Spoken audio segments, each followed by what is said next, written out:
Buenas tardes, me da muchísimo gusto que estén todos aquí, los alumnos del curso y los invitados. Les voy a presentar al doctor Francisco Vergara Silva.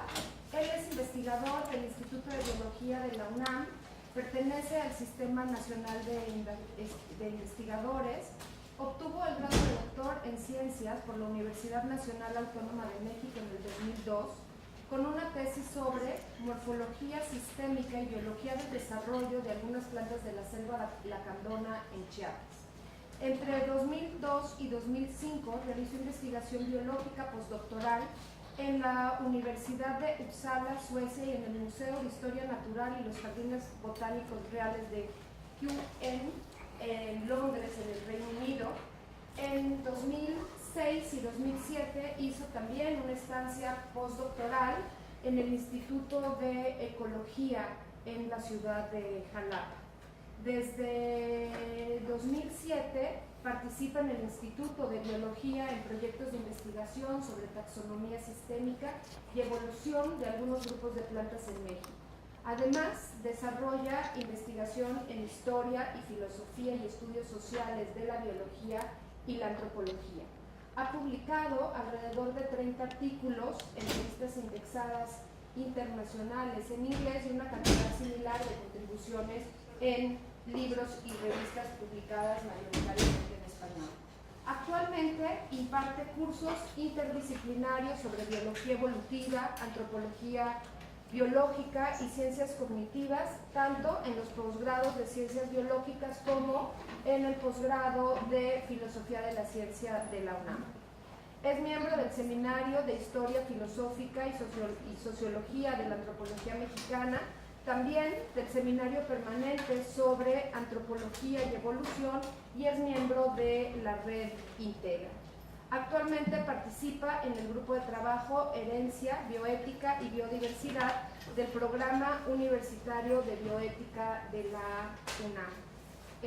Entonces, pues, le damos la bienvenida al doctor Vergara y, gracias, y después de la conferencia abriremos un espacio para preguntas. Bueno, ¿se escucha? ¿Sí? ¿Todos me escuchan?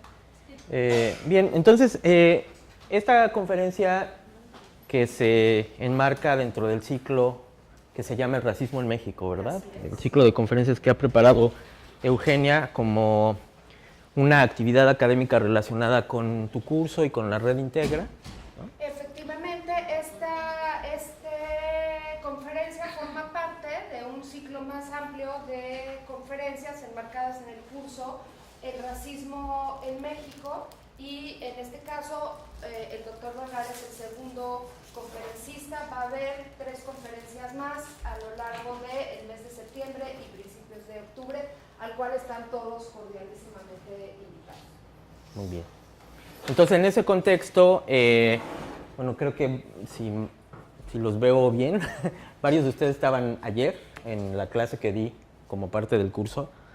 Entonces voy a tocar algunos de los puntos que ayer ya habíamos empezado a mencionar. Como recordarán, para mí ayer fue importante revisar con ustedes este episodio muy interesante de historia de la genética durante los primeros años del siglo XX, en el cual lo que teníamos era el desarrollo de una ideología científica que conocemos como eugenesia. Se conocía como tal desde ese momento y se ha analizado en los últimos años desde el punto de vista de la historia y la filosofía de la biología, ¿no? Entonces vimos específicamente que hay un caso muy interesante de estudios durante la década de los 30 de algunos de los eugenetistas más famosos de los Estados Unidos, como Charles Davenport, que específicamente en los primeros años de la década de los 30 del siglo pasado vino con su estudiante Morris Stegerda a hacer algunos estudios sobre mestizaje, mezcla racial, como era la terminología del momento, entre poblaciones humanas en Yucatán, ¿verdad?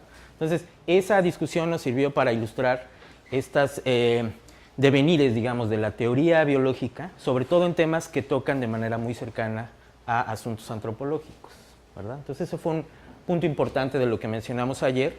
Y el contexto más general es justamente lo que me interesaba tocar el día de hoy como complemento a lo que estuvimos mencionando ayer, ¿no? Entonces, una de las cosas que mencionamos es que más allá de hacer la crítica de la ciencia desde estos estudios sociales de la ciencia, ¿no?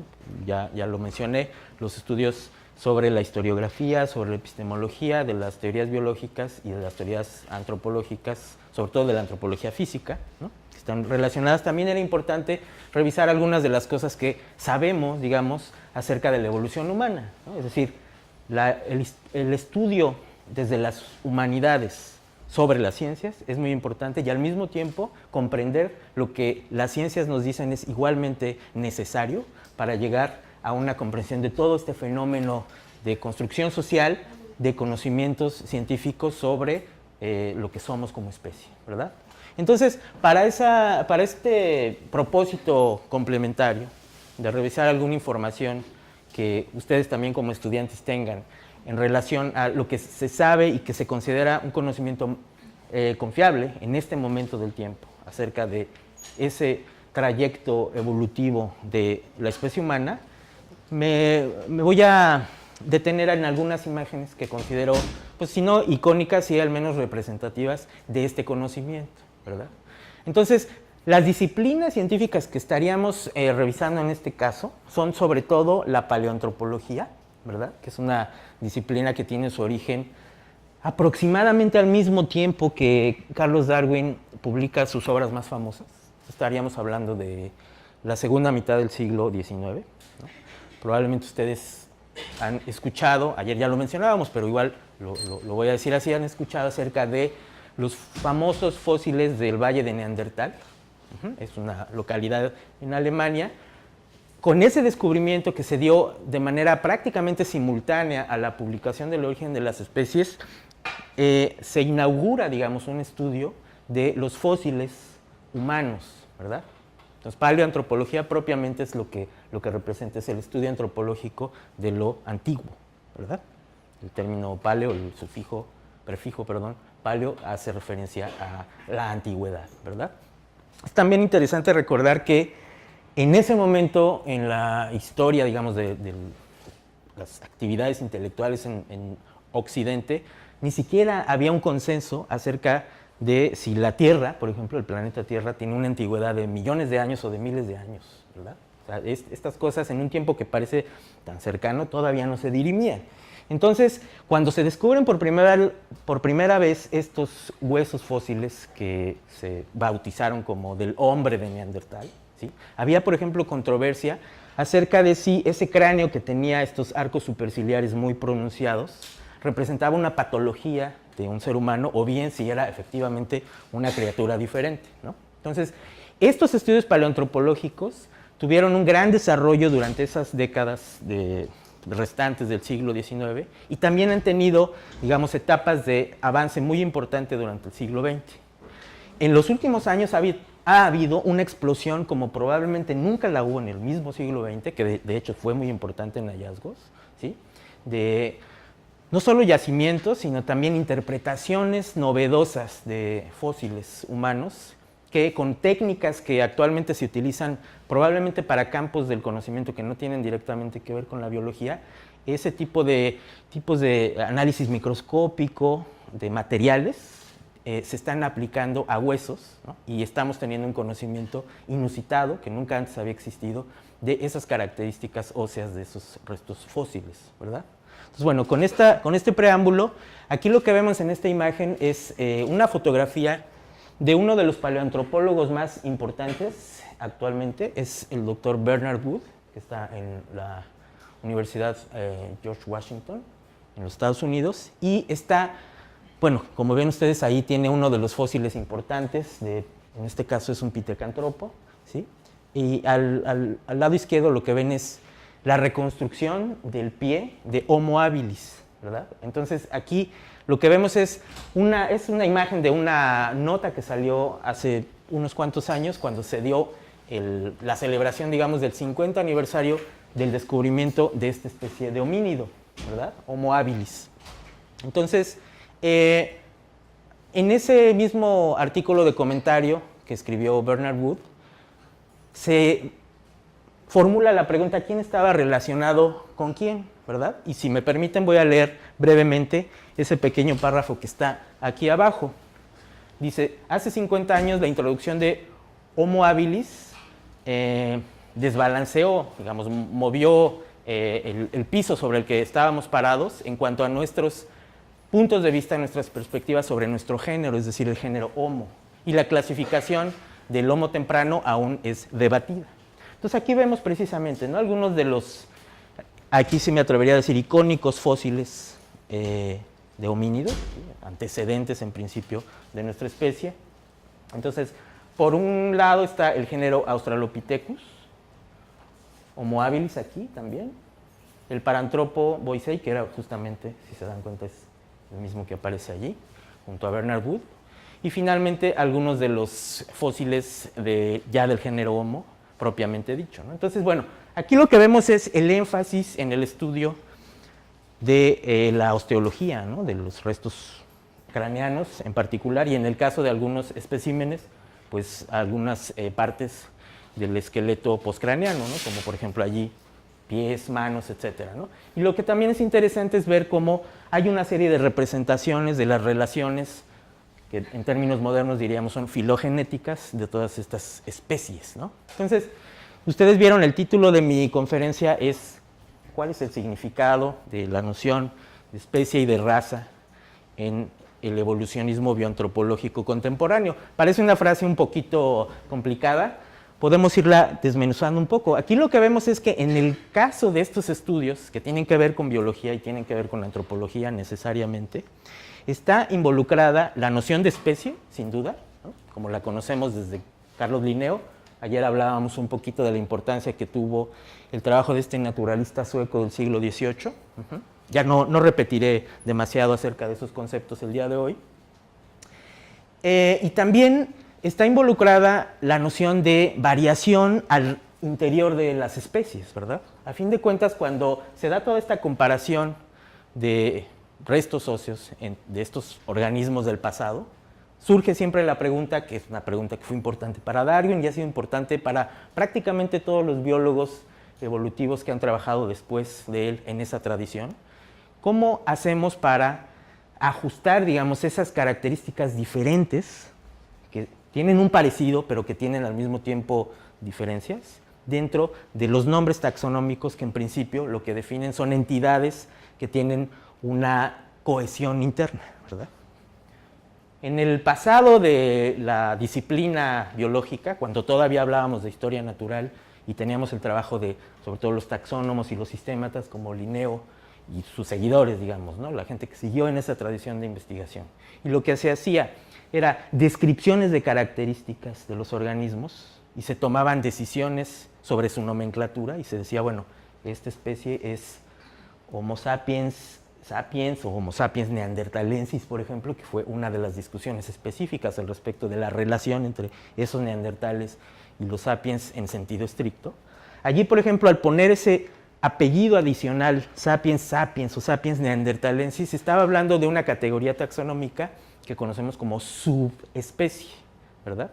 Entonces, ¿la subespecie qué es? Es una variación que está en proceso de evolución, o bien es equivalente a lo que, como mencionábamos ayer en el contexto de estos estudios sobre la eugenesia y la genética en general, y la antropología física de ese siglo XIX en la cual se tenían estas ideas esencialistas más bien, donde no había tanta cabida para el análisis de la variación al interior de las poblaciones, como lo diríamos en la terminología moderna. ¿Son acaso esas subespecies equivalentes a razas, como las mencionaban algunos de los antropólogos físicos que trabajaron sobre todo en esas épocas, finales del siglo XIX, principios del siglo XX?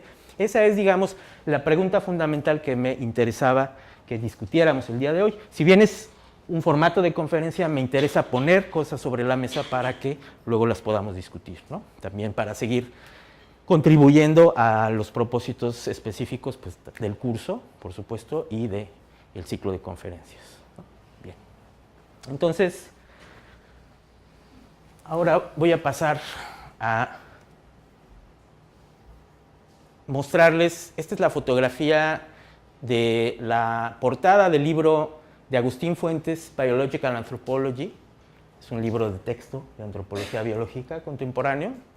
A Agustín Fuentes lo mencionamos en una entrevista radial, que ojalá que ustedes puedan escuchar. Es uno de los antropólogos biológicos más importantes contemporáneos. Él nació en los Estados Unidos de padres españoles, por eso tiene ese nombre, Agustín Fuentes. Y él, en su libro, por ejemplo, habla de estos cambios clasificatorios entre esa visión, digamos, antigua de hace algunas décadas sobre la historia evolutiva, digamos, de los homínidos, cómo está reflejada en clasificaciones y cómo está cambiado a nuestra época, por ejemplo, ¿no? Entonces aquí lo que tiene Agustín Fuentes en esta figura de su libro de texto Antropología Biológica, Conceptos y Conexiones, es esta idea de que el género Homo, con la especie Sapiens, está incluida en la familia Homínide, o estaba, porque esta es la versión pasada, digamos, la versión antigua, junto con los Australopithecus, ¿verdad? Y como ven ustedes, en el presente tenemos que el género Homo, con uno de los representantes de la especie Sapiens, la única especie que vive actualmente, es decir, nosotros, tendría como parte de la tribu Hominini a Australopithecus, Paranthropus y hasta otros 3 géneros como parientes más cercanos, ¿no? Por otro lado, si ustedes ven, también ha habido algunos cambios interesantes al respecto de dónde están ubicados taxonómicamente, en términos de esta sistematización clasificatoria, los géneros Pan, Gorila y Pongo, que en el caso de la clasificación antigua estaban incluidos dentro de la familia Pongidae. Estamos hablando de orangutanes, gorilas y chimpancés, mientras que actualmente dentro de la subfamilia Hominine estarían incluidos Panini como una tribu donde está de manera solitaria el género Pan, Gorilinini como una tribu donde estarían los gorilas y por fuera Pongo, que son los orangutanes, como parte de una subfamilia diferente de Hominine, que son Pongine. Entonces, este tema también clasificatorio muy técnico, es importante al menos tener una noción general para seguirnos aproximando a entender cómo ha habido este cambio histórico de las hipótesis sobre la clasificación y por lo tanto la filogenia de nuestros parientes más cercanos. Y me parece interesante ver que esto está como un material de estudio en libros de texto de, digamos, la versión moderna de la antropología física, que hoy en día preferimos llamar antropología biológica. Bien, por supuesto, en libros como el libro de Fuentes existe una gran riqueza de información acerca de cuáles son los criterios científicos que se utilizan para hacer estos estudios taxonómicos y sistemáticos en grupos de primates como los homínidos, ¿no? Entonces, no me voy a detener mucho en estas figuras, pero de una manera general, supongo que les da una idea de todas las características que se están teniendo en cuenta para hacer estas clasificaciones. Y muchas veces los rasgos corporales que se estudian no solo se estudian desde el punto de vista estructural, sino también funcional, ¿no? Todas estas consideraciones morfoanatómicas y funcionales son importantes para comprender también cuál era la manera en que vivían estos organismos en el pasado, ¿no? Sobre todo cuando se trata de estos fósiles, ¿no? De los que venimos hablando, ¿no? También el contexto biogeográfico, es decir, los lugares donde se encontraron los especímenes, también son importantes para seguir completando este esquema evolucionista, evolutivo del grupo de los homínidos en ese contexto de los primates.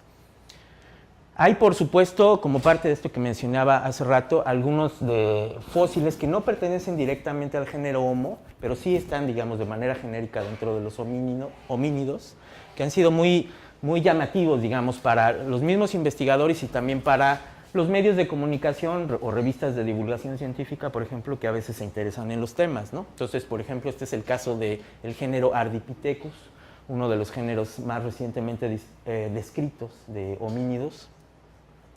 Aquí es otra vez una imagen muy general, solo para darles una idea inicial, introductoria, del tipo de consideraciones morfoanatómicas que se tienen en cuenta, por ejemplo, la dentición, la estructura de las manos, para hacer las clasificaciones, ¿no? Y para tomar estas decisiones de nomenclatura. Si le vamos a llamar a estos especímenes que se están estudiando una nueva especie de un género ya existente, o bien si se crea, por ejemplo, un nuevo género. En el caso de estos especímenes se creó el género Ardipithecus, es uno de los géneros, digamos, más recientemente creados como entidades taxonómicas que se consideran como parte de ese árbol evolutivo de los homínidos, ¿no? Bien, hay publicaciones de divulgación que, como mencionaba hace un momento, retoman estas informaciones, por ejemplo, el caso de Scientific American.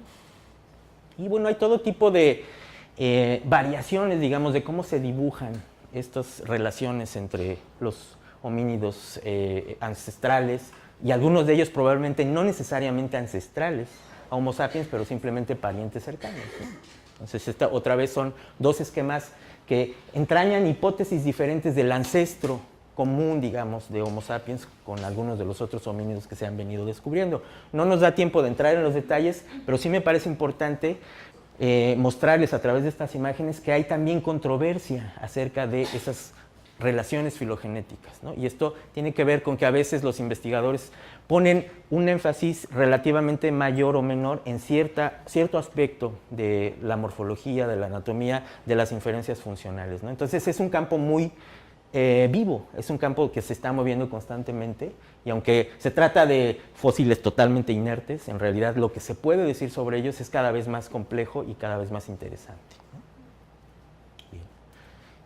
Hay asuntos específicos que tienen que ver con la tecnología, ¿no? Porque aquí, y en esta discusión que hemos venido teniendo, ¿no? en mi participación en el curso, en este ciclo de conferencias, en las entrevistas radiales, el asunto de la relación entre biología y cultura se vuelve sumamente importante para seguir comprendiendo por qué es importante para los antropólogos sociales, culturales, conocer sobre esto, ¿verdad? Estos estudios paleoantropológicos, por ejemplo. Ustedes probablemente tienen como una noción general, sobre todo los que están estudiando antropología, que la fabricación de herramientas, de artefactos líticos, por ejemplo, se considera uno de los elementos fundamentales para empezar a hablar precisamente de la transición de los australopitecinos, posiblemente ancestrales a nuestra especie y a sus especies cercanas, y esa transición al género Homo propiamente, ¿no? Entonces, lo que se ha descubierto recientemente, por ejemplo, vean, este es un artículo relativamente reciente, de enero de 2015, que apareció en la revista Science, una de las revistas más importantes de trabajos científicos, se publica en los Estados Unidos, su competidora es la revista Nature, aquí, que se publica en Inglaterra. Aquí lo que se descubre, o la conclusión de este trabajo, es que en la especie Australopithecus africanus, que es una de las primeras especies de australopitecinos que se describieron, parece ser que por la anatomía que se puede reconstruir de los huesos de la mano, esa mano de Australopithecus era capaz de tener un uso de herramientas muy parecido a como ocurre en nuestro linaje del género Homo, y específicamente en la especie Homo sapiens. Entonces, esa frase de uso tipo humano de la mano es la que nos da la clave, ¿no? Y entonces hay una serie de estudios acerca de precisamente cómo sería el acomodo de esas manos de australopitecinos a partir del análisis muy detallado de los huesos fósiles que se están encontrando, ¿verdad? También ha habido hallazgos recientes acerca de la edad, digamos, más antigua de aparición de estas entidades taxonómicas, y entonces aquí tenemos, por ejemplo, en marzo de 2015 también, el hallazgo de especímenes, en este caso un espécimen de mandíbula, ¿sí? Ahí se ven los dientes, es un espécimen pequeño, pero de todas maneras que da, desde el punto de vista paleoantropológico, suficientes caracteres para sacar inferencias acerca de la identidad taxonómica de estos especímenes, ¿sí? Y entonces, lo que pasó con estos especímenes es que se recorrió 400,000 años más atrás el origen del género Homo propiamente, ¿no? Y aquí vemos un poquito de las regiones donde esto ocurrió. Estamos hablando de norte, noreste de África, ¿sí? Es la localidad de Digueraru, específicamente, de la que estamos hablando en este trabajo, y entonces allá aparece la edad de 2.8 millones de años para estos Homo tempranos, ¿no? Entonces, no confundamos, no se trata de Homo sapiens propiamente, sino del género Homo. En realidad, el consenso general actual entre los paleoantropólogos sobre la edad de la especie Homo sapiens es 200,000 años. ¿verdad? Aproximadamente la 10ª parte, digamos, un poco menos de la 10ª parte de esta edad, que cada vez se está echando más para atrás, digamos, ¿no? Bueno, y bueno, en otro tipo de trabajos que desde el punto de vista teórico son mucho más complicados y desde mi punto de vista también se vuelven más interesantes, están este tipo de trabajos integrativos paleoantropológicos, en los cuales se trata de, como bien dice el título aquí de este artículo de revisión publicado por los paleoantropólogos Susan Anton, Richard Potts y Leslie Aiello, lo que se trata de llegar es a una perspectiva de todos los procesos biológicos en general que estuvieron participando de este proceso evolutivo, ¿no? Entonces, en este trabajo que también fue publicado en la revista Science en 2014, hay una imagen que me parece muy interesante, como para considerar en términos de qué tipo de modelo no tanto metáfora, sino más bien un modelo tenemos para representar las diferentes procesos y fuerzas evolutivas y eventos en general que estuvieron involucrados en este proceso evolutivo del género Homo, ¿no? Entonces, lo que he hecho aquí es entresacar 4 frases que están en este trabajo siendo encabezados de secciones de la revisión, y vamos a leerlos con cierto detalle para que veamos el tipo de consideraciones que estos paleoantropólogos están haciendo, que van más allá del análisis específico de huesos, ¿no? Fíjense, en el primer caso se habla de dieta, transporte de rocas y fabricación de herramientas. Esto entonces nos remonta a este tema de la fabricación de cultura material propiamente. Por otro lado está tamaño corporal y plasticidad ontogenética, que nos habla de esta variación en las dimensiones de partes del cuerpo, que además pueden cambiar de trayectoria conforme avanza el ciclo de vida, ¿verdad? Es a lo que se hace referencia con este concepto de plasticidad, es decir, la posibilidad de tomar diferentes trayectorias en el desarrollo ontogenético, es decir, el tiempo de vida de los organismos. Por otro lado, encefalización, evolución cognitiva e inversión social o involucramiento social. Esto, tal y como está definido, son consideraciones que son, por supuesto, propias del campo de análisis de los antropólogos sociales, con una interacción interesante con, por ejemplo, neurobiólogos, ¿no? Que estuvieran interesados, sobre todo aquellos neurobiólogos que tuvieran un diálogo con paleoantropólogos en cómo se dieron los cambios en esas características del sistema nervioso y del cráneo específicamente, donde se aloja el cerebro, que están en principio relacionados, o es un tema de investigación, cómo es que están relacionadas con la evolución de la cognición en los homínidos, ¿no? Y el tema de las relaciones sociales, la socialización de esas poblaciones de homínidos también es una consideración que se está teniendo actualmente. Finalmente, está el tema de la construcción de nicho y la dispersión.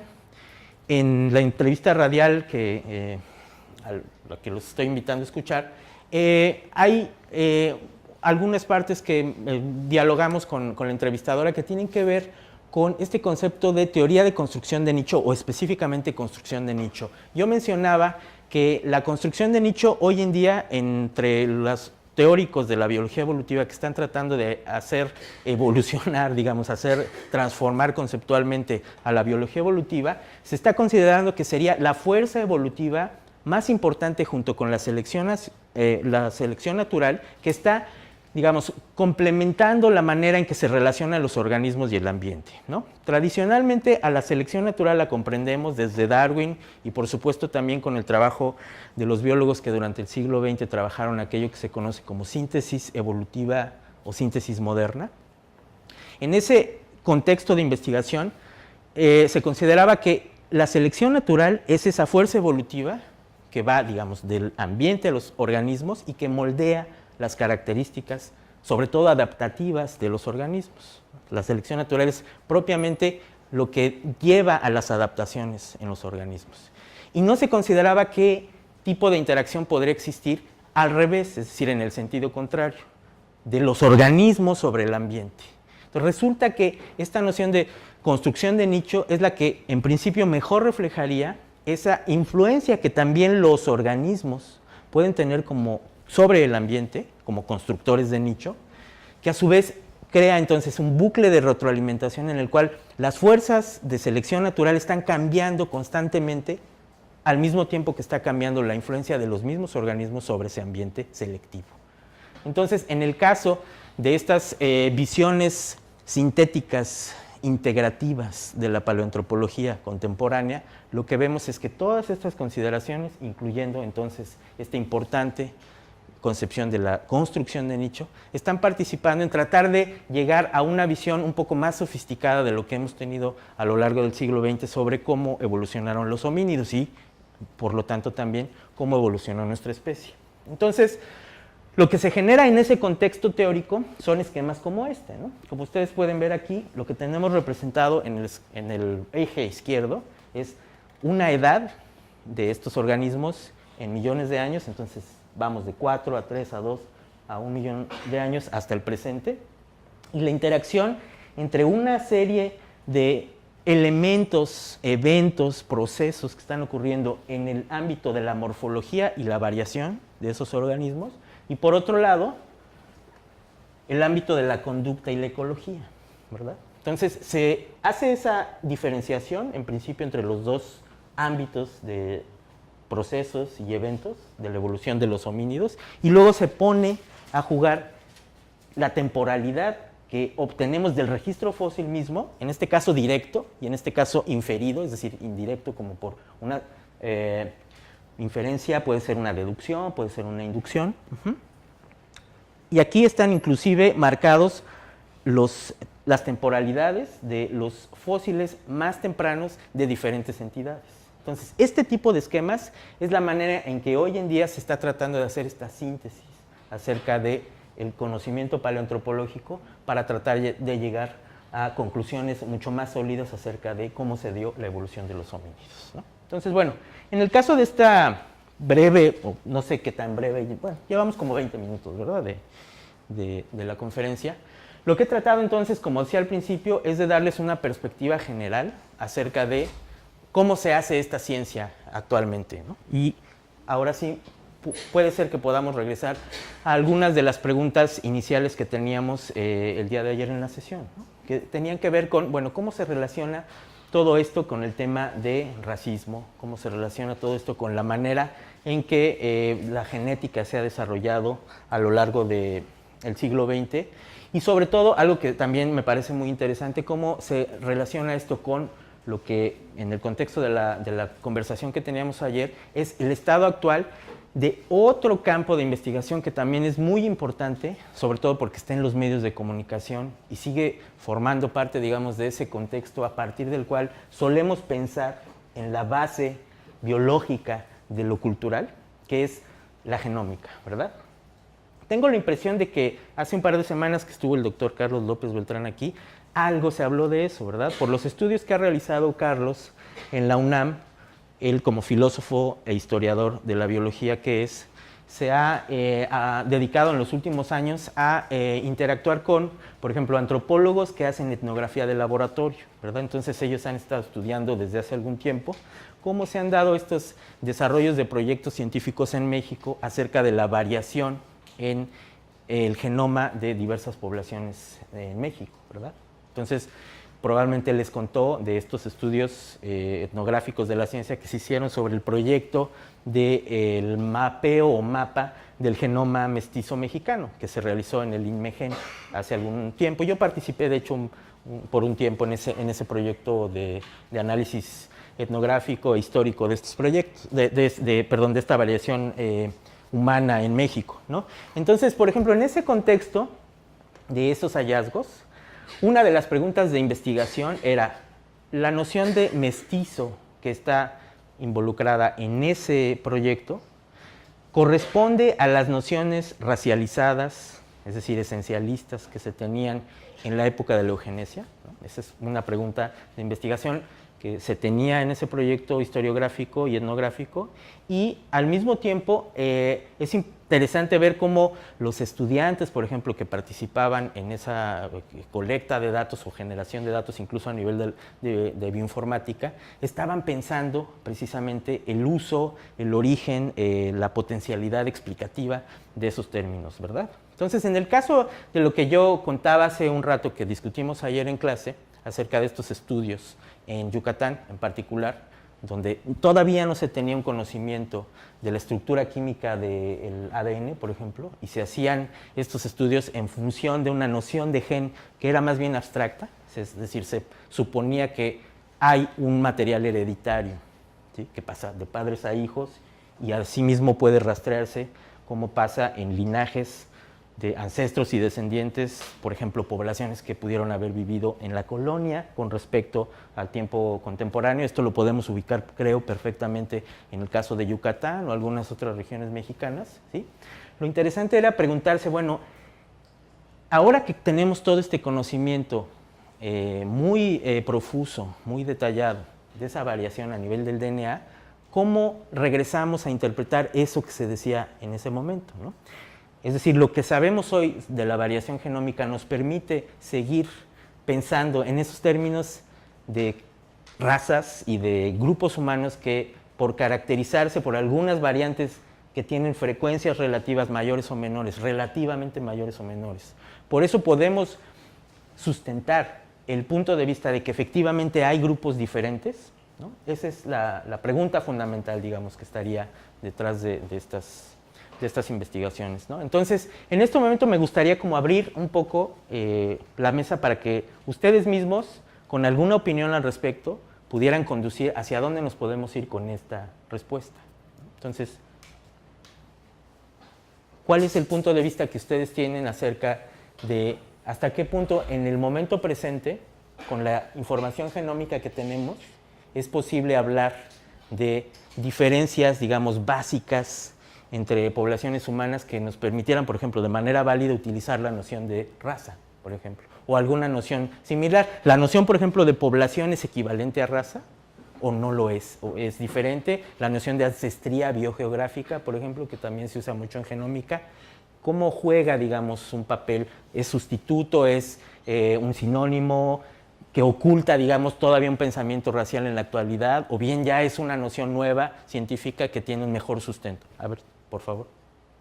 Bueno, yo hace algún tiempo vi uno de esos videos que son más emotivos que explicativos. Un video, dices, ok. Sí, de esos que manda la gente. Y era como que entrevistaban a varias personas, no sé, de Inglaterra, de Francia, de Alemania, y decían, ¿tú qué opinas sobre los alemanes? Y el británico decía, ay, los odio, son horribles. Y luego al final les hacían un estudio genético y salía, pues tú eres 10% alemán. Que se parecen mucho entre sí. Se ponía a llorar, no, ¿cómo soy 10% alemán?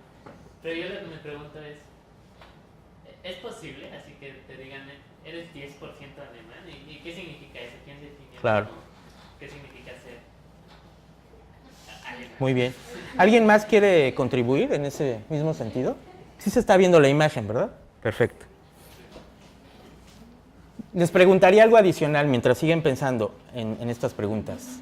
En esta información con la que contamos actualmente, los datos genómicos que conocemos de cada vez más poblaciones diversas en el mundo, ¿cuáles son las partes de esa variación en el genoma que tienen que ver, por ejemplo, con el color de la piel? Aquí lo que vemos en esta imagen, que la estoy sacando, por cierto, de un libro importante que se llama, un libro que se publicó en los Estados Unidos, se llama Raza, ¿somos acaso tan diferentes? Los publicaron el antropólogo físico Alan Goodman y la antropóloga sociocultural, ¿cómo se llama? Ella se llama, su apellido es Moses, Johanna Moses, ¿verdad? Es quien va a venir, Yolanda Moses, que va a venir justamente a Mérida dentro de unos meses, sí, efectivamente. Ellos dos, con su colaborador Jones también, publican este libro que precisamente es otra vez esta aproximación primero histórica, pero luego también del conocimiento que se tiene hoy en día en antropología biológica sobre todos estos aspectos que a lo largo de esta historia de la antropología física, de la genética y de otras disciplinas asociadas se han tenido para tratar de contribuir a la respuesta a esta pregunta. ¿Existen las razas dentro de la especie Homo sapiens? ¿No? Entonces, en el caso de Nina Jablonski, ella probablemente es la científica en todo el mundo que ha estudiado de manera más detallada cuáles son los componentes del genoma que tienen que ver en la producción de melanina, que a fin de cuentas, como creo que la mayor parte de ustedes deben saber, si no es que todos. Ese es el componente molecular de la piel que es responsable, causal, directamente, del color que vemos, ¿no? Tanto Jablonski como Agustín Fuentes, a quien ya mencioné hace rato, siempre hacen énfasis que el color de la piel, para empezar, no es homogéneo, ¿no? Es decir, si nos vemos con mucho detalle la propia piel de nuestro propio brazo, vamos a ver que en realidad hay varios colores, ¿no? Y esto no es una trivialidad, porque esto significa que hay colores que están relacionados con partes diferentes de las partes del cuerpo, ¿no? Entonces hay partes que son más oscuras y hay partes que son más claras, ¿no? Esto incluso si lo relacionáramos con, digamos, maneras de medir que son cuantitativas. Esta es una imagen, por cierto, muy interesante porque lo que nos muestra es que hay, digamos, tecnologías contemporáneas con las cuales podemos medir objetivamente la reflectancia de la piel y su color, y cómo también en la historia de la antropología física se generaron herramientas de comparación, digamos, patrones de comparación de color, para llegar a una imagen más cuantitativa de cuántos colores de piel hay, cuáles son diferentes de otros, ¿no? Aquí el nombre de von Luschan probablemente no les dice mucho a ustedes, ¿no? Aquí dice, ¿no? Son las los mosaicos de color de von Luschan. Bueno, von Luschan era uno de los antropólogos físicos alemanes asociados al Partido Nacional Socialista. Es interesante, ¿no? A veces uno ve el nombre de un personaje famoso en principio que está asociado a un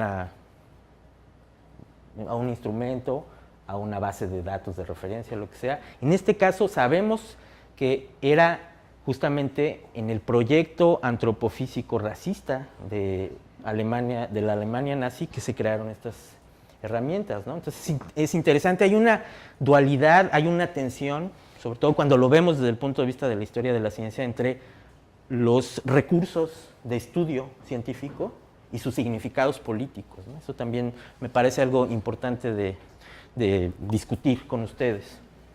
Bueno, entonces, pero regresando al trabajo de Nina Jablonski con Agustín Fuentes, aparte de hablar de esta heterogeneidad del color de la piel, ellos también lo que dicen es importante considerar que el color de la piel no es solo las capas de células que conforman la piel, sino también, por ejemplo, los vasos sanguíneos que están abajo, y la manera en que la luz que ilumina la piel que estamos viendo, pues impacta sobre esas superficies, ¿verdad? Más allá de que también en términos de estas consideraciones evolucionistas, el sol, es decir, la actividad que el sol tiene, la luz solar tiene sobre nuestra piel, es también un determinante importante del tono de piel que tenemos. Digo, eso es probablemente todo lo que he dicho hasta ahorita, pues lo más evidente. Cuando estamos expuestos al sol, el color de nuestra piel cambia, porque hay una serie de vías metabólicas, por ejemplo, que tienen que ver con la síntesis de la vitamina D, que a su vez está relacionada con la síntesis de melanina en los melanocitos, que tienen que ver con esto, ¿no? Entonces, el color de la piel humana, en realidad, cuando lo miramos con mucho detalle, es algo mucho más complejo, mucho más variable, mucho más interactivo, digamos, que lo que usualmente todas estas historias de particiones raciales por color de piel nos cuentan, ¿no?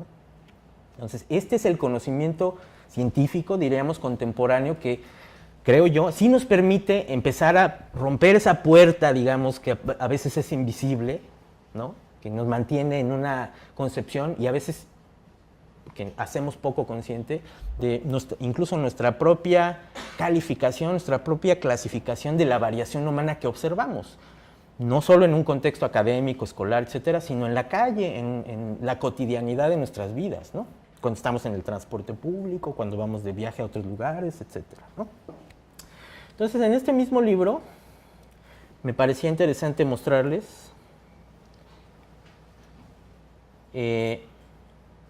permítanme un momento. La visión que se tiene acerca de precisamente este tema genómico que es el que tratábamos de abrir hace ratito, ¿no? Entonces, aquí a lo que quisiera llegar, ¡ay!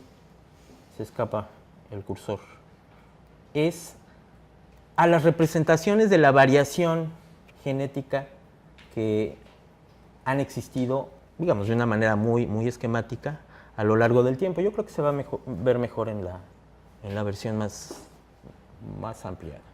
Miren, aquí lo que tenemos Es una cosa muy interesante. En el caso de esta figura, no se ven muy bien los colores, tal vez, las diferencias, pero bueno, esto es como un color naranja, esto es como un color verde allá y aquí amarillo y este es azul morado. Entonces, es una representación de la idea antigua de la diversidad genética africana, ¿sí?, en un color, la europea en otro y la asiática en otro. Entonces, se tienen como tres, digamos, círculos que son prácticamente disjuntos, tienen un poquito de sobrelape, pero fundamentalmente son diferentes, ¿no? Entonces, Goodman, Moses y Jones dicen, esta es la esquematización que podríamos tener de la visión del racismo científico, digamos, ¿no? Esta visión de que a nivel genético, aún antes de conocer la estructura del DNA, estos tres grupos humanos, más o menos coincidentes con los continentes, tienen esta diferencia de variación a nivel genético, ¿no? Luego, el modelo poblacional que ya es del siglo XX, donde ya la síntesis moderna había tenido lugar, lo que mencioné hace ratito, trabajo de Ernst Mayr, Theodosius Dobzhansky y sus colegas, hay un sobrelapamiento mayor, ¿verdad? Pero de todas maneras hay una región en la cual hay diferencias, ¿no? Después está la visión de uno de los biólogos evolutivos más importantes del siglo XX, posteriores a la síntesis moderna, que han hecho pues la crítica, digamos, a la manera en que se interpreta, no tanto cómo se colectan los datos o cómo se producen, digamos, ¿no?, en el laboratorio o en el campo, sino cómo se interpretan. Estoy hablando de Richard Lewontin, que publicó este trabajo en 1972, y aquí tenemos una visión en la cual más bien hay una casi absoluta sobrelapamiento en la variación genética.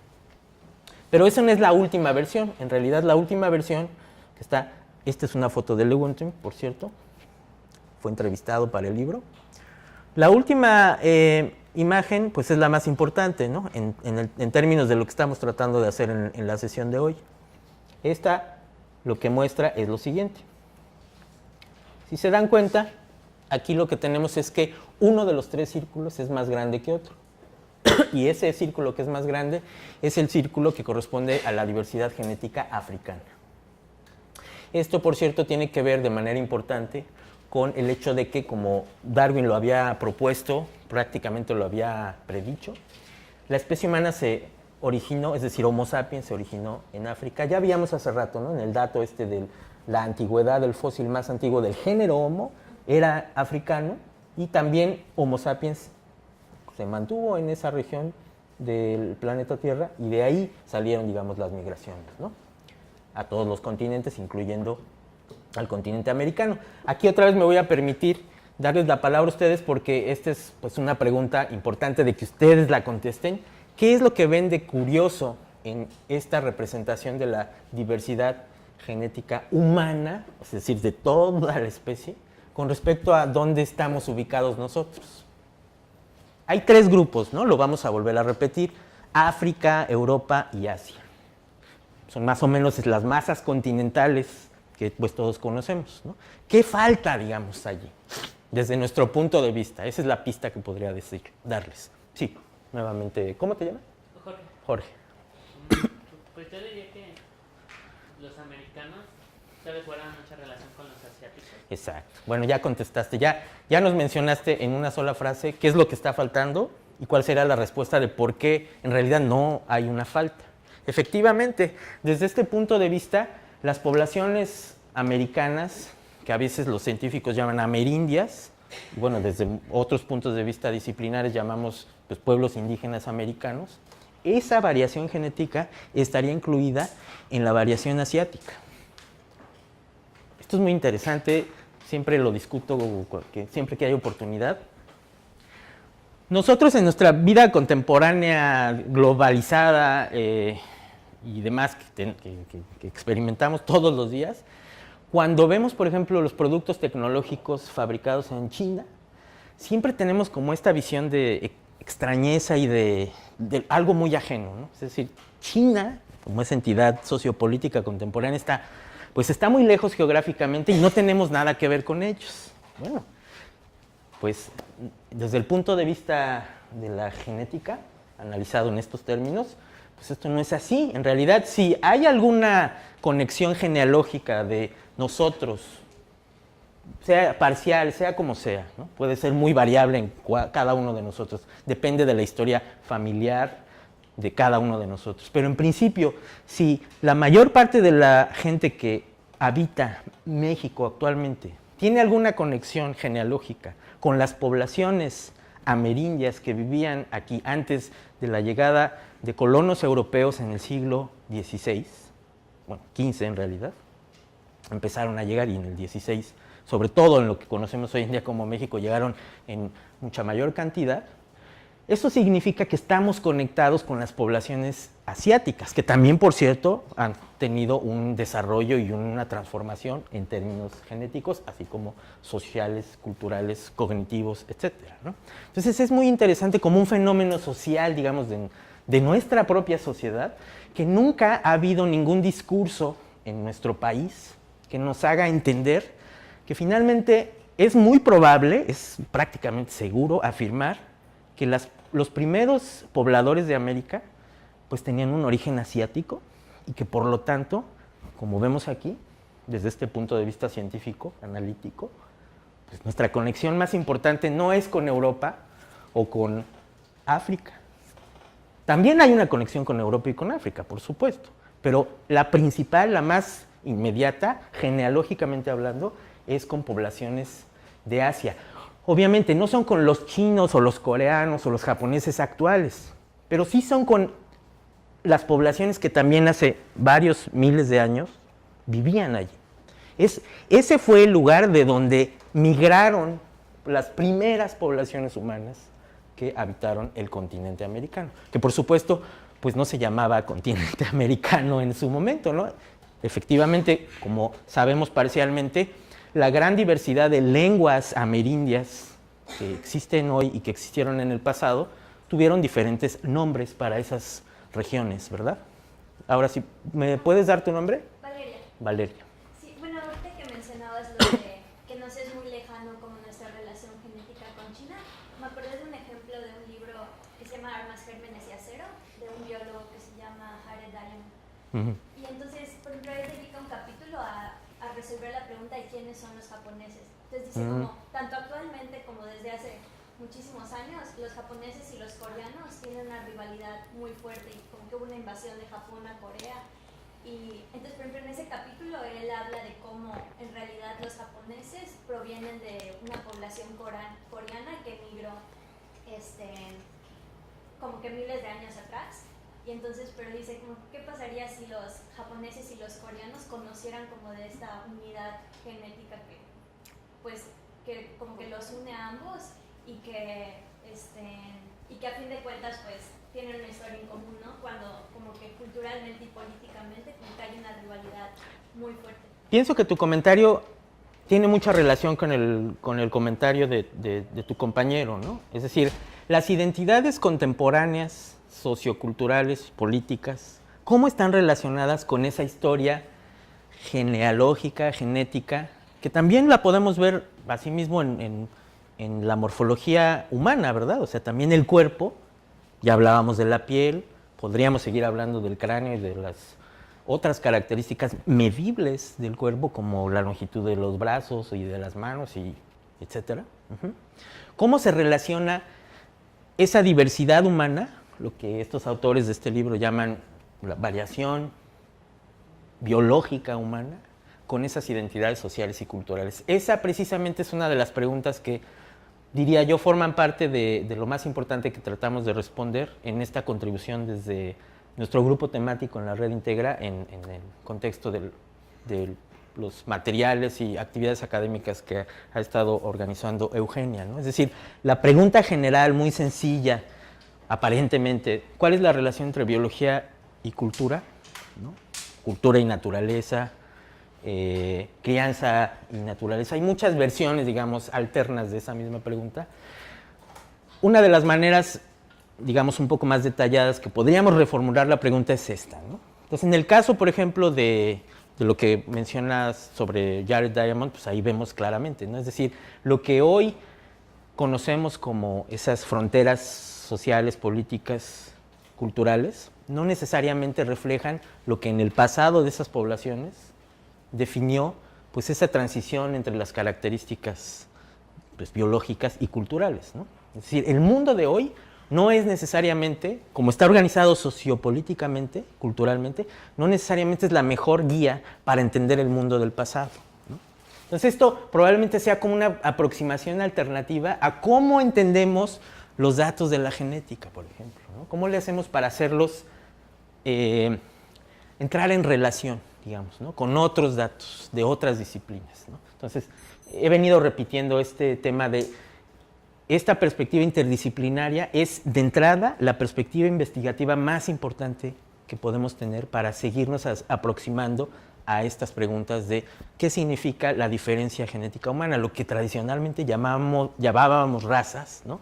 ¿Cómo entendemos esa variación? La variación es clarísima y no hay que tenerle miedo, digamos, lo que hay que hacer es ser muy cuidadosos en cómo la interpretamos y qué es lo que decimos que representa, ¿no?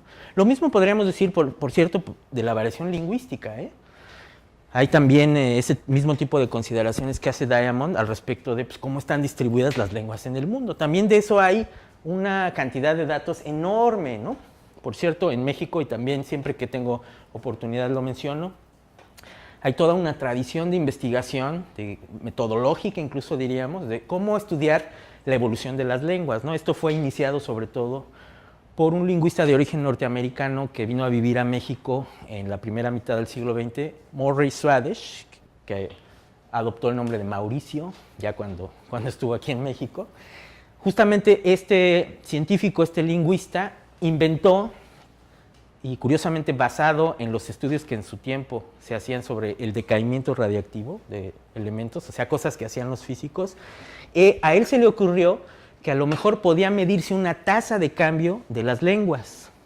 ¿Cómo se imaginó el que se podía medir? Bueno, pues a partir de colectar las palabras más comunes de las lenguas, de las diferentes lenguas del mundo. Por ejemplo, la palabra que se usa para decir mamá, papá, nube, cielo, tierra, aire, agua, casa. Entonces se inventaron, o bueno, Swadesh inventó lo que luego se llamó propiamente las listas de Swadesh, que en algunas versiones tenían 100 palabras y en otras versiones tenían hasta 200 palabras. Entonces lo que se hacía era, a través del trabajo etnográfico, lingüístico, pues, colectar de diferentes lenguas esa variación y comparar, ¿no? Y ver qué tan diferentes eran unas de otras. Entonces, él inventó una manera cuantitativa de medir esa tasa de cambio, digamos, a esa aproximación metodológica se le llamó alternativamente lexicoestadística o glotocronología. Eso fue algo que se desarrolló unos pocos años de que Swadesh viniera a México, pero cuando ya vivía en México lo desarrolló mucho más y él tuvo estudiantes mexicanos, como por ejemplo Juan José Rendón o Daniel Cassés, ¿no? Que son antropólogos sociales, culturales muy famosos en México, ¿no? Y ese tema de investigación, por ejemplo, pues es un tema claramente bioantropológico, ¿no? Porque se están poniendo a jugar nociones que tienen que ver con evolución, pero en temas que son específicamente lingüísticos, ¿no?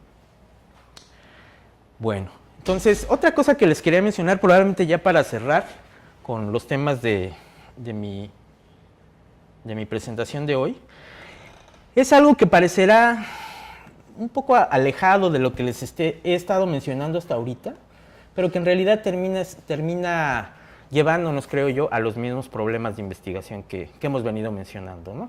Entonces, tiene dos aspectos. Por un lado está, bueno, lo que ya he venido mencionando acerca de mi propio trabajo como investigador en temas de historia y filosofía de la biología y la antropología. Yo he estado estudiando qué es lo que queda por analizar de estos temas de la biotipología y las ideas sobre mestizos, ¿no? Que hubo en México durante el siglo XX. Esta señora, que es la historiadora norteamericana Alexandra Stern, ha sido una persona que se ha involucrado en este tipo de investigaciones desde hace algunos años y digamos que ha producido algunos de los materiales más importantes de inicio para estas investigaciones. Como ustedes pueden ver, fíjense cuál es el subtítulo de su trabajo aquí: Racialización y Ciencia en México entre 1920 y 1960.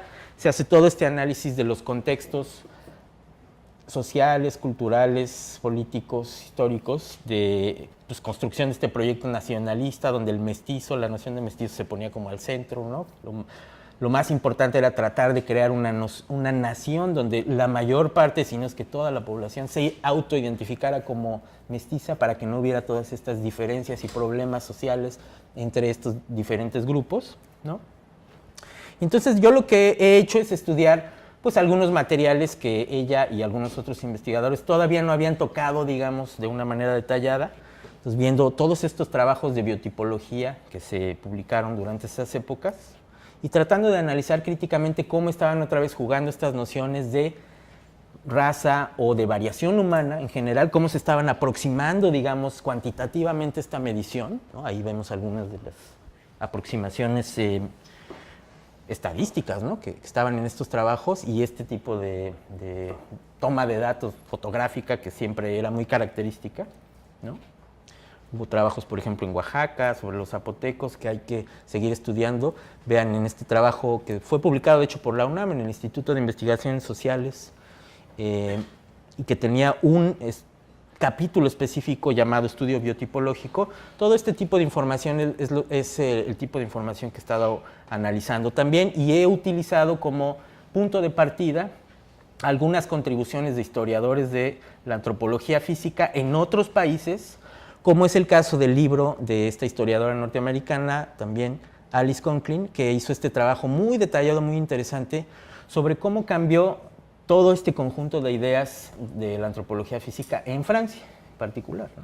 Francia es muy importante en el contexto de la antropología física porque fue uno de los primeros países donde, por ejemplo, se diseñaron instrumentos para la medición del cuerpo, ¿no? Específicamente del cráneo, con investigadores famosísimos como Paul Broca, por ejemplo, ¿no? Por cierto, es la misma persona que le dio nombre a esa área del cerebro que se llama el área de Broca, ¿no? Que tiene que ver casualmente con la producción y comprensión del lenguaje, ¿no? Entonces, bueno, viendo en toda esta literatura publicada en México, pues he encontrado, por ejemplo, la manera en que se utilizaban clasificaciones raciales por estos científicos mexicanos para hablar de, por ejemplo, poblaciones, en este caso Michoacán, tarascos, ¿no?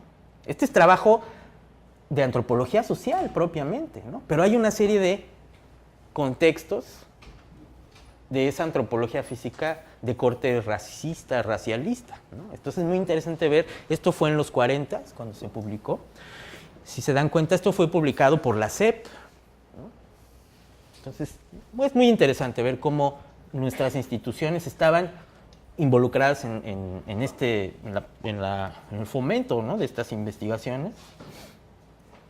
Y bueno, algo específicamente de este trabajo muy particular, este es como uno de los ejemplos muy específicos que quería mencionarles. Aquí lo que vemos es que Georges Montandon, que era uno de los antropólogos físicos franceses, que también durante la época de la invasión nazi de Francia, tomaron el poder porque eran de los que simpatizaban más con estas visiones racistas alemanas. Las clasificaciones de Montandon eran consideradas por los biotipólogos mexicanos como los puntos de referencia que había que tener para la clasificación de las poblaciones indígenas mexicanas, por ejemplo, en ese caso, poblaciones tarascas, ¿no? Entonces, por ejemplo, ahí no sé si se alcanza a ver, pero está la mención de la gran raza mongoloidea como el contexto clasificatorio que, según el autor de este capítulo en ese libro sobre pescadores y campesinos tarascos, había que tomar en cuenta para la clasificación de esas poblaciones que se estaban estudiando etnográficamente, ¿no? Entonces ahí hay una serie de características, fíjense, de piel, cabellos, el iris, la nariz, pómulos, prognatismo, índice cefálico, talla, etcétera, ¿no? Entonces esto durante los 40 estaba siendo manipulado, estaba siendo movilizado en el contexto mexicano. Bueno, y además otro tema que les quería mencionar es un tema que también me parece muy interesante y que además se relaciona con las diferentes maneras de hacer investigación interdisciplinaria, que yo siempre, como ya lo dije hace un rato, considero que hay que fomentar, pero que a veces pueden llegar a conclusiones que son, desde mi punto de vista al menos, hasta cierto punto criticables. Este es el caso de un trabajo muy reciente de un etnógrafo norteamericano. Ya esta es la última parte, digamos, de mi conferencia. Con esto yo cerraría y me gustaría que tratemos de hacer una especie de resumen, digamos, de lo que hemos dicho. Si quedó algo poco claro, que lo aclaremos con algunas de sus preguntas, o bien que escuchemos sus opiniones, ¿no? Me parece muy importante oír la respuesta, la reacción que ustedes tengan ante esto que he venido a contarles el día de hoy. Este investigador es un etnógrafo que trabaja en la Universidad de Texas. Curiosamente, de manera aproximadamente simultánea a la investigación que dirigió Carlos López Beltrán sobre el trabajo en el Instituto Nacional de Medicina Genómica, que estaba realizando este proyecto del mapa del genoma mestizo mexicano. Este señor también estaba interesado en el mismo tema. Como etnógrafo de la ciencia, vino a México y empezó a interesarse pues, en el trabajo que se hacía en los laboratorios. Y en alguna entrevista que hay por ahí, en algún podcast por internet, declara que cuando se dio cuenta que ya había mucha gente metida en el tema, dijo, bueno, pues a lo mejor puedo quedarme en México, pero estudiar algunos otros institutos que estén realizando investigación similar, ¿no? Entonces, curiosamente, uno de los lugares que visitó es un lugar que tiene a su cargo el CIMBESTAB, es el Laboratorio de Genómica para la Biodiversidad en Irapuato. Allá están secuenciando desde hace varios años, tienen un trabajo muy importante al respecto, genomas de plantas, ¿no? Por ejemplo, han secuenciado el genoma de algunas variedades de maíz. Entonces, bueno, Hartigan realizó trabajo allí y ¿qué hizo? Pues entrevistó otra vez a los científicos para tratar de ver cuáles eran los contextos teóricos que estaban detrás de su trabajo. Entonces, de acuerdo con el análisis etnográfico de Hartigan, en México tenemos uno de los casos más claros de que el origen de las nociones de raza, como se ha argumentado que también es para el caso de Europa, pero él dice que en México es todavía más claro, tienen que ver con la manera en que el hombre describe la variedad de las plantas domesticadas. Entonces, el maíz es un caso, pues, importantísimo en ese contexto, ¿no? Entonces, básicamente lo que él dice, la interpretación que saca de esto es que en realidad las poblaciones prehispánicas mexicanas, que obviamente como si le creemos a todos los datos arqueológicos principalmente que hay, y también etnográficos y también de otra índole, son efectivamente quienes domesticaron pues, las plantas que nosotros utilizamos en nuestra dieta. Ellos ya tenían una idea que no es la misma idea occidental racial, ¿no? La que les mostraba hace rato en los esquemas de diagramas de Venn, las bolitas disjuntas, los conjuntos disjuntos. Y entonces más bien pues, podríamos considerar que en nuestro contexto local esas nociones de raza pues, a lo mejor tienen un origen que no es el que usualmente se atribuye, que es cuando llegan las poblaciones europeas, se establecen los virreinatos, ¿no? Y se da toda esta relación desigual, ¿verdad?, de los peninsulares, los criollos y bueno, todas estas otras categorías clasificatorias, lo que algunas personas llaman castas, ¿no? Sistema de castas. Ahí también, en el coloquio de la Red Integra, por ejemplo, recientemente realizado en la Ciudad de México, hubo toda una discusión, ¿no? ¿Realmente existía un sistema de castas como el sistema hindú en la Nueva España? Pues no necesariamente. Entonces se dijo, muchos investigadores lo mencionaron en el coloquio, habría que matizar esa noción de que en la Nueva España hubo castas. Pero bueno, independientemente de esa discusión, lo que dice Hartigan es la historiografía mexicana colonial tradicional dice, las nociones de raza utilizadas en la Nueva España, todas son propias de esas ideas europeas de la diferencia. Bueno, según Hartigan, ya había una semilla, digamos, de pensamiento racial que tiene que ver con la manera en que las poblaciones prehispánicas se relacionaban con las plantas. Esto es una hipótesis que él plantea en este artículo que se titula Genómica mexicana y las raíces del pensamiento racial. Este artículo se publicó en la revista Current Anthropology como ya no tengo muy buena vista, me vas a permitir que haga un zoom a la imagen, pero sí, ahorita en un momento te digo.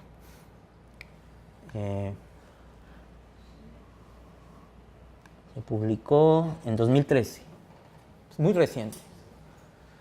Entonces, es interesante cómo también en este contexto de discusiones sobre estos temas, donde también están metidos otros historiadores, otros filósofos y otros antropólogos haciendo antropología de la ciencia, se llega a conclusiones que, pues desde esa óptica norteamericana, al menos a mí, y eso sí se los digo muy sinceramente, me parecen un poco raras, ¿no?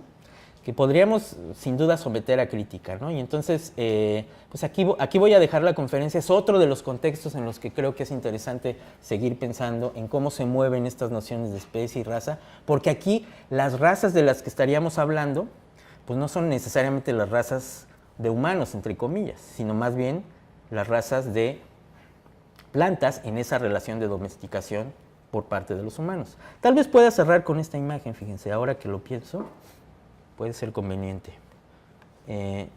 ¿Cómo hago para ponerla? ¿Sí?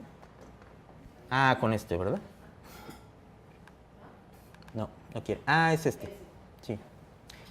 En el contexto de esta discusión que tiene Hartigan, ya es ahora sí lo último que mencionaría, hay una tendencia antropológica contemporánea que se llama etnografía multiespecies, ¿no? Que básicamente lo que trata de hacer es analizar, pues justamente las vidas humanas en el contexto de cómo las compartimos con muchas otras especies. No solo los animales y plantas domesticados, que obviamente todos conocemos, sino también algunos organismos más ocultos, más invisibles a veces, pero que están emergiendo justamente a la mirada antropológica, etnográfica y por supuesto pues también de algunos biólogos, ¿no?